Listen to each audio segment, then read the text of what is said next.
구독, 알림 설정까지 부탁드립니다. 오늘도 우리 사는 이야기 찾아주셔서 감사합니다. 사연자분이 보내주신 이야기 시작해볼게요. 안녕하세요. 저는 37살 여성입니다. 저는 대학을 다닐 때 친했던 친구들과 서로 모두 가정을 꾸린 뒤인 지금까지도 좋은 사이로 지내고 있습니다. 함께 있는 단체 톡방이 있었기 때문에 그곳에서 연락을 주고받으며 모임도 여전히 하고 여행을 다니기도 하고 일상을 주고받곤 했습니다. 그 모임의 무리에는 저까지 총 4명의 인원이 있었습니다. 혜린, 다은, 쌤이 그리고 저입니다. 혜린이는 비혼주의로 결혼 생각이 전혀 없는 친구였기 때문에 저는 무리에서도 결혼도 제일 늦게 했다고 볼 수 있습니다. 쌤이는 대학을 졸업하자마자 사고를 쳐서 결혼을 했고 다은이는 나이 많은 남편에게 맞춰 어린 나이에 일찍 결혼을 했습니다. 작년 말이었습니다. 제가 운영하는 카페의 단골분께서 저의 나이를 물어보셨고 저에게 자신의 조카와 나이가 비슷하다며 조카가 너무 착실한데 만나는 사람이 없다면 저를 소개해주고 싶으시다고 하셔서 처음에는 거절을 했습니다. 그러나 몇 번이고 한 번만 만나보라는 말씀에 별 기대 없이 만나게 되었습니다. 만나보니 너무 좋은 사람이었고 저희는 서로 마음이 통해 연애를 시작했습니다. 물론 20대 젊은 나이에 하던 식으로 하는 연애는 아니더라도 즐겁고 행복한 연애를 했고 미래까지 약속하게 되었습니다. 그러나 워낙 맞선처럼 이루어진 탓에 처음엔 그 사람이 무슨 일을 하고 있는지 아주 자세하게 알지 못했습니다. 처음 제가 아는 분의 소개로 소개팅을 했다는 소식을 알렸을 땐 다들 잘 됐다며 잘해보라며 별다를 것 없는 반응이었습니다. 그리고 시작은 제가 결혼 소식을 알리면서부터였습니다. 제가 결혼 소식을 알리자 톡방 내의 반응은 극명하게 둘로 나뉘었습니다. 혜린이는 너무 잘 되었다며 축하한다고 말한 한편 나머지 2명의 친구들은 만난 지 얼마나 되었다고 결혼이냐며 그 사람이 뭐라는 사람인지 다 자세히 알고나 있냐며 아무리 노처녀라도 그렇지 그렇게 성급하게 결혼을 결정하냐며 타박 아닌 타박을 했습니다. 혜린이는 어떻게 말이라도 그렇지 그런 식으로 말을 하냐며 대신 화를 내주었고 후자의 친구들은 걱정이 되어서 그랬던 건데 네가 도리어 유난을 떨지 말라며 분란이 일어났습니다. 저는 예비 신랑은 좋은 사람이고 서로 잘 맞아서 일찍이 결혼을 하게 되었다고 다들 이해한다며 고맙다며 중재를 했고 넘어갔습니다. 그날 혜린이가 따로 연락이 와 위로와 함께 다시 축하를 해주었습니다. 자신도 사실 이른 결혼이라 걱정이 되긴 하지만 축하가 우선이라고 생각한다며 걱정되는 마음은 다들 똑같을 것이라면서 말입니다. 그리고 제가 워낙 똑부러지고 착하기 때문에 분명 만나는 사람도 좋은 분이라 믿는다며 저의 안목을 믿겠다며 장난을 쳤습니다.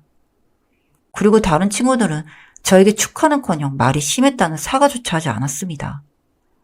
어쩌면 저에겐 말이 심했다고 생각하지 않았을지도 모르겠습니다. 물론 결혼을 할 때쯤은 저도 남편의 직업이나 일터에 대해 자세히 알게 되었습니다. 사실 처음 결혼 이야기가 나왔을 때나 잘 몰랐지 결혼을 얼마 남기지 않는 시점에서는 알게 되는 수밖에 없었습니다. 상대의 직업이나 일에 대해 아무것도 모르고 결혼하는 사람은 없었을 테니까요. 결혼식 날 3명의 친구들은 모두 저의 결혼식에 참석을 했지만 태도는 달랐습니다.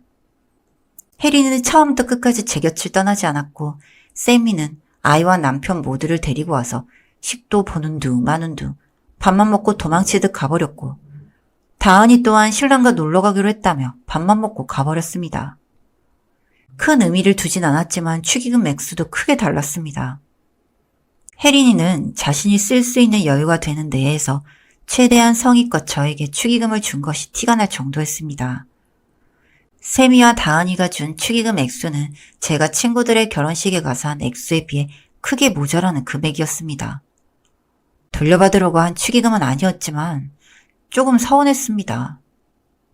그렇지만 둘 다 가정이 있는 사람들이고 이제는 돈을 자유롭게 쓰는 것이 허락되지 않을 수도 있겠다는 마음으로 넘어갔습니다. 그리고 저는 신혼여행을 뒤로 미룬 채 하던 카페를 잠시 쉬며 지내고 있었습니다. 남편이 저에게 친구들에게 감사 표현을 해야 하지 않겠냐며 친구들을 식당으로 부르자고 해 친구들을 남편이 일하는 식당에 불렀고 세미와 다은이는 아이며 남편이며 핑계를 대면서 자신들의 동네가 아니면 나가기가 어렵다며 거절을 했습니다. 결국 설득 끝에 아이며 남편들이며 모두 데리고 오라고 결정이 났고 그날 남편의 가게에서 꽤 많은 인원이 모였습니다. 남편은 제법 큰 이탈리아 레스토랑을 하고 있습니다. 프랜차이즈로 막 성장을 시키고 있는 터라 현재는 전국 10여 개의 지점이 있고 남편은 본점의 사장이자 셰프입니다. 이탈리아로 유학도 다녀오고 가게 운영에 연영없는 터라 결혼 생각이 없었고 다른 사람들에게 자세히 설명할 필요도 느끼지 못했다고 합니다. 그날 본점으로 친구들을 불러 다들 가게에 모였을 때 남편을 인사시키며 본격적으로 남편의 직장이나 상황에 대해 설명을 했습니다. 그리고 그날 이후 저는 혜린이를 제외한 나머지 친구들과 연락을 끊을 수밖에 없었습니다. 전체적인 대화의 흐름은 이랬습니다. 야, 근데 도연이 네 남편은 거의 여태껏 숨긴 거야? 진짜 보통 아니다. 숨기긴 뭘 숨겨. 굳이 설명하기가 애매했다잖아. 그리고 결혼 전에 설명도 했는데 뭔 여태껏이야? 결혼 전에 남편 직장 모르고 결혼하는 사람도 있냐? 너는 말이라도 진짜. 아, 그만들래. 도연아, 근데 네 남편 혹시 프랜차이즈 우리 동네에 낼 생각 없다니? 우리 남편 집에서 요리도 좀 잘하고 가맹점 내주면 진짜 잘해줄 수 있는데. 회사에 관두면 되지 뭐. 아, 물론 친구니까 가맹점비 같은 건 DC 좀 해주지? 어머, 그러게. 그럼 나도 우리 남편 좀 부탁해야겠네. 회사 때려치고 내 친구 덕 좀 보라고 하지 뭐. 너네 진짜 그만들 좀 해라. 아, 농담이라도 부담스럽게 하는 건 좀 아니지. 아, 농담인데 뭘 그러냐? 근데 너는 매사에 그렇게 불편해서 어떡하냐? 아, 얘들아, 그만해. 이제 음식 나올 텐데 맛있게 먹자. 여기 술은 없어? 도연아, 쌤이 오빠가 여기 술은 없냐고 물어보는데 레스토랑이라 막 비싼 와인밖에 없고 그런 거 아니야? 먹어도 돼? 먹어. 오늘은 나하고 남편이 내는 거니까 편하게 먹어. 아, 메뉴판 봐도 뭐 애기가 먹을 건 하나도 없네. 야, 우리 애기 뭐 먹으라고 여기 불렀어? 부른 사람이 책임지고 뭐라도 만들어줘봐. 알겠어. 잠시만 기다려봐. 리조또라도 하나 부탁해볼게. 아, 도현씨, 여기는 원래 이런 거밖에 없나? 아, 난 이런 거 안 좋아하는데. 밥도 없고, 뭔 순 빵이랑 밀가루 뿐이네. 아, 오빠, 여기 이런 곳인 줄 모르고 왔어요? 치킨집에 가서는 왜 갈비 안 파냐고 진상 피울 거 아니잖아요? 그냥 주는 대로 드세요. 야, 너한테 그런 것도 아닌데 왜 화를 내냐? 그리고 너보다 나이 많은 윗사람한테 그렇게 말하는 거 아니야. 윗사람 같은 소리 하네. 지금 네 남편 하는 꼬라지들을 보면 아들이라고 해도 안 믿겠다. 나이만 많으면 뭘 하냐? 와이프 친구한테 저런 식으로 말하는데. 쌤이 너도 적당히 해. 네 자식이 먹을 건 네가 챙겨서 좀 다녀.